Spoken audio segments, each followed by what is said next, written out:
Congratulations! We are leaving Iraq. President Obama has done such a fantastic job of keeping his campaign promise. That's at least how it's reported.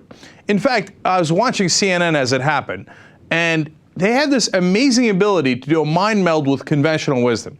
So conventional wisdom is that President Obama delivered on his campaign promise, because that's what the administration is putting out, so CNN regurgitates that. But they made a turn, and I'm waiting for them to make the real turn. The real turn is what we've been reporting for months here, which is that we were actually desperate to stay. How many stories did I show you where we were quoting administration officials like Leon Panetta, the Secretary of Defense, saying, I wish the Iraqi government would just let us stay. We wanted to keep thousands of troops in Iraq, and we wanted to basically get a new version of the Status of Forces Agreement. By the way, the other part of that that's incredibly important is that President Bush is the one who signed that agreement. It was not President Obama. So it was President Bush who said that we have to leave by the end of 2011. Keep that in mind.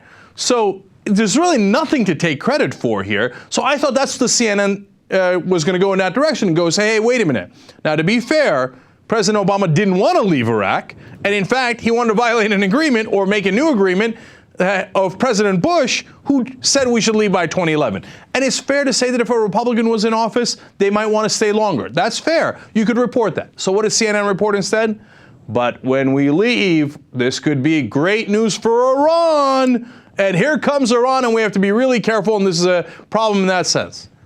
So who are the people saying that? The neoconservatives, the Republicans I'm about to show you. So why, how? It's not even why. How do they know exactly what the neoconservative position is and then regurgitate that on air? And by the way, they're both helping Democrats by claiming that Obama is delivering when he was trying to stay, and at the same time helping Republicans who want to invade Iran. But they're not helping the American people because neither one of those things is the reality. And by the way, you think we're leaving? You think we're leaving? You know what we're doing? We are leaving an estimated 16,000 civilians under the American ambassador.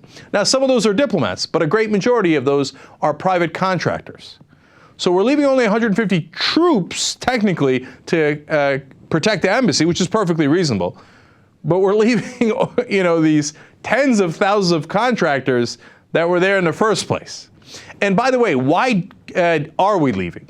Because, as I told you, over and over again, the Obama administration pleaded with the government of Maliki, who is, of course, the leader of Iraq at this point, to say, hey, can we please stay? And they said, no, we can't give you immunity. It would cause us great political damage here in Iraq if we gave your soldiers immunity. So, and since we don't have immunity, that's why we decided we couldn't stay. Otherwise, we really, really wanted to stay. And of course, we've moved some troops to Kuwait, and we're still in the area. Secretary Clinton has talked about that. So it wasn't that Obama wanted to deliver on his promise. He wanted to violate it.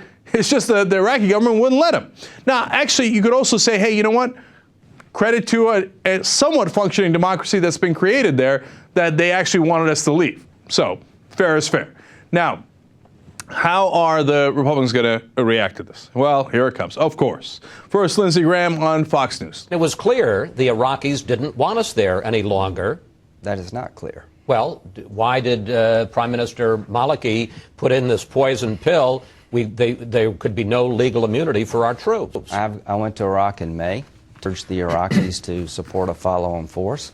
Every political leader I met with, including Prime Minister Maliki, suggested they would do this. The Iraqis were, in my view, open-minded to this. This was a failure by the Obama administration to close the deal. It was his job, the Obama administration's job, to end this well. They failed. So, remember, it was Bush's agreement to leave by the end of 2011. Now, when Obama delivers on Bush's agreement, Lindsey Graham then turns around and says, what a failure. I can't believe he listened to a Republican president. And second of all, he's just not telling the truth. Maliki said, you got to go. I am not going to give you immunity. Chris Wallace, in this case, is telling the truth. He's reporting the same thing we're reporting, which is that the Iraqis wanted us to leave. Obama should not get credit for that. He also should not get blamed for that. It was not his decision. Graham continues. When it comes to Iraq, when your military commander, who I trust, says you need 15 to 18,000 in 2012 to secure the gains we fought for, and you have zero, and you try to celebrate that is pretty disappointing.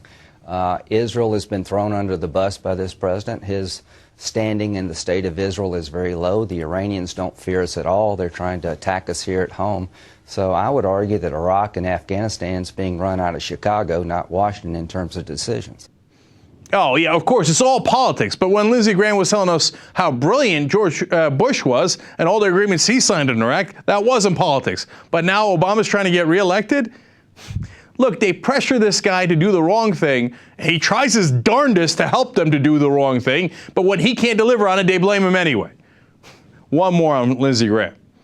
He's put in question our success in Afghanistan, and he ended Iraq poorly. He fumbled the ball inside of the 10. I hope I'm wrong about what happens in Iraq, but they're dancing in the streets in Tehran. See, exactly what CNN reported the minute that it happened. The Republican talking point of they're dancing in the streets of Tehran. So Iran is the big winner of this, and it's all Obama's fault for actually following through on President Bush's plan. It's grotesque the way that it works. I don't know how they get the corporate media to say exactly what they want them to say, but they do it.